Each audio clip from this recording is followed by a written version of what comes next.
Welcome to Drishti Judiciary's latest initiative, the Law MCQs program. Practice questions covering legal current affairs, general knowledge, and previous year's questions. Let's begin today's session. The first question is, a contract of guarantee involves creditor, surety, principal debtor और all of them. Guarantee के अनुबंध में शामिल है ऋणदाता, प्रतिभू, मूल ऋणी या उपर्युक्त सभी. The correct answer is option D, all of them. इसका सही उत्तर है ऑप्शन D, उपर्युक्त सभी. A contract of guarantee is a tripartite agreement involving three parties, the creditor, the principal debtor, and the surety. The Indian Contract Act 1872 comprehensively deals with the concept of a contract of guarantee under section 126 to 147. Creditor, the person to whom the guarantee is given, also known as the promisee. Principal debtor, the person who is primarily liable to the creditor for the debt, default, or obligation. Surety, the person who gives the guarantee to the creditor promising to discharge the liability of the debtor in case of default. Guarantee का अनुबंध एक त्रिपक्षीय समझौता है जिसमें तीन पक्ष शामिल होते हैं, ऋणदाता, मूल ऋणी और प्रतिभू. धारा 126 से 147 भारतीय अनुबंध अधिनियम 1872 के तहत गारंटी के अनुबंध की अवधारणा से व्यापक रूप से संबंधित है. ऋणदाता वह व्यक्ति जिसे गारंटी दी जाती है, उसे वचन ग्रहीता भी कहा जाता है. मूल ऋणी वह व्यक्ति जो ऋण, व्यतिक्रम या दायित्व के लिए मुख्य रूप से ऋणी के प्रति उत्तरदायी है. प्रतिभू वह व्यक्ति जो ऋणी को गारंटी देता है, व्यतिक्रम के मामले में ऋणी के ऋण का निर्वहन करने का वचन देता है.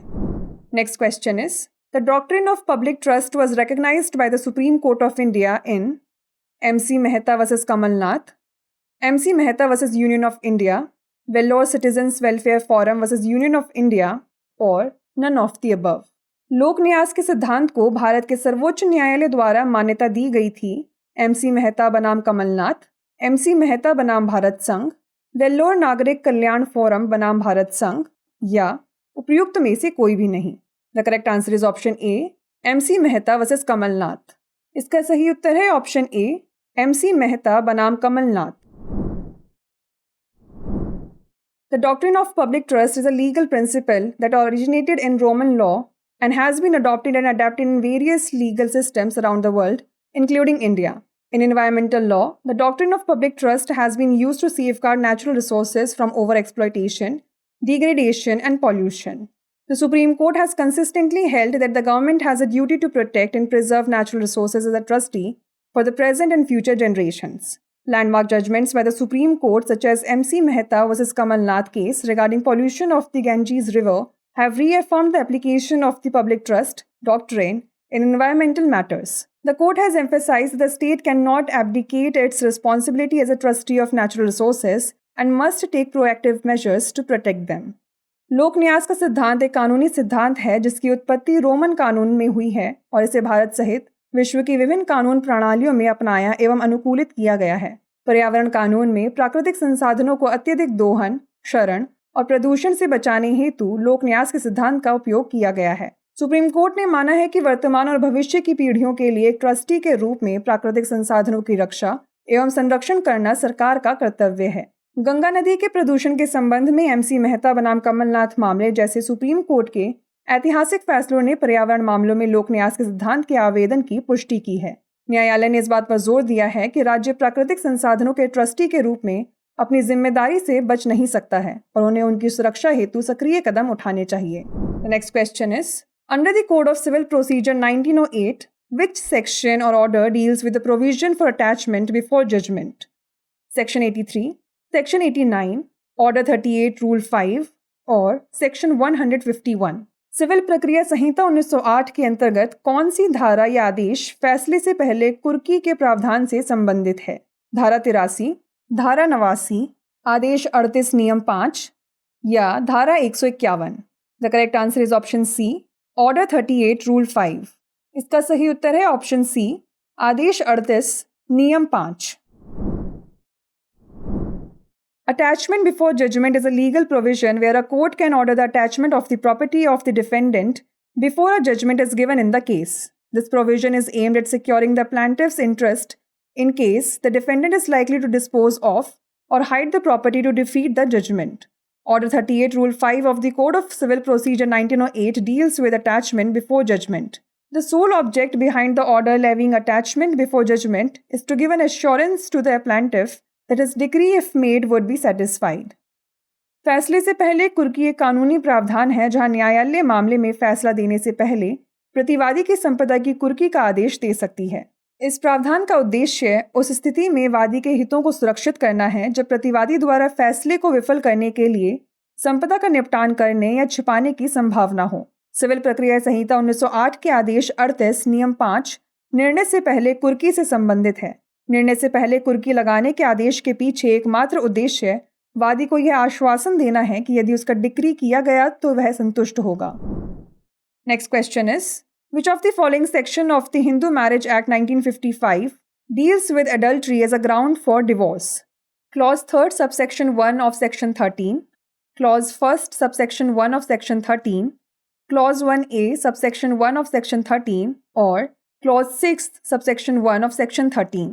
हिंदू विवाह अधिनियम 1955 की निम्नलिखित में से कौन सी धारा तलाक के आधार के रूप में व्यभिचार से संबंधित है? धारा 13 की उपधारा 1 खंड 3, धारा 13 की उपधारा 1 खंड 1, धारा 13 की उपधारा 1 खंड 1A, धारा 13 की उपधारा 1 खंड 6। The correct answer is option B, clause 1st subsection 1 of section 13। इसका सही उत्तर है ऑप्शन बी, धारा 13 की उपधारा 1 खंड 1। Clause 1st subsection 1 of section 13 of the Hindu Marriage Act 1955 provides that adultery is a valid ground for seeking divorce by either spouse. According to this provision, a marriage may be dissolved by a decree of divorce on the grounds that the other party has, after the solemnization of the marriage, had voluntary sexual intercourse with any person other than his or her spouse. The burden of proving adultery lies with the spouse who alleges it. The accusing spouse must provide sufficient evidence to establish the act of adultery.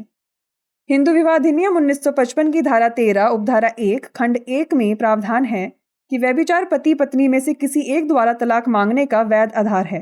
इस प्रावधान के अनुसार एक विवाह को तलाक की decree द्वारा इस आधार पर भंग किया जा सकता है कि दूसरे पक्ष ने विवाह संपन्न होने के बाद अपने जीवन साथी के अलावा किसी अन्य व्यक्ति के साथ स्वैच्छिक शारीरिक संबंध बनाए हैं। व्यभिचार को साबित करने का भार उस पति या पत्नी पर है जिसने इसका आरोप लगाया है। आरोप लगाने वाले पति या पत्नी को व्यभिचार के कृत्य को स्थापित करने के लिए पर्याप्त सबूत देना होगा। The last question is, a Hindu woman aged 20 years adopts a Hindu boy aged 20 years. The adoption is void, voidable at the instance of the boy, immoral and unenforceable, or valid if taken with leave of court. 20 वर्ष की एक हिंदू महिला 20 वर्ष के एक हिंदू लड़के को गोद लेती है। गोद लेना शून्य है, लड़के के कहने पर शून्य किया जा सकता है, अनैतिक और अप्रवर्तनीय है, या वैध यदि न्यायालय की अनुमति से लिया गया हो। The correct answer is option A, void. इसका सही उत्तर है ऑप्शन ए, शून्य। Section 11 of the Hindu adoptions and maintenance act 1956 deals with the eligibility criteria for adoption, specifically regarding the capacity of adoptive parents. Section 11 prohibits certain categories of persons from adopting a child. As per clause 4th of section 11, if the adoption is by a female and the person to be adopted is a male, the adoptive mother is at least 21 years older than the person to be adopted. Hindu दत्तक ग्रहण और भरण पोषण अधिनियम 1956 की धारा 11 गोद लेने के लिए पात्रता मानदंड से संबंधित है, विशेष रूप से दत्तक माता पिता की क्षमता के संबंध में। धारा 11 कुछ श्रेणियों के व्यक्तियों को बच्चा गोद लेने से रोकती है। धारा 11 के खंड 4 के अनुसार यदि गोद लेने वाली महिला है और गोद लेने वाला व्यक्ति पुरुष है तो गोद लेने वाली महिला गोद लेने वाले व्यक्ति से कम 21 वर्ष बड़ी है। Before we wrap up, here's a question for you. Maina Bibi versus Chaudhary Wakil Ahmad is related to mehr, guardianship, maintenance और वक्फ। मैना बीबी बनाम चौधरी वकील अहमद मामला संबंधित है मेहर, संरक्षण, रख रखाव या वक्फ। इसका उत्तर हमें कमेंट सेक्शन में ज़रूर भेजिएगा। ऐसी और वीडियोस देखने के लिए लाइक, शेयर और सब्सक्राइब करना ना भूलें। धन्यवाद।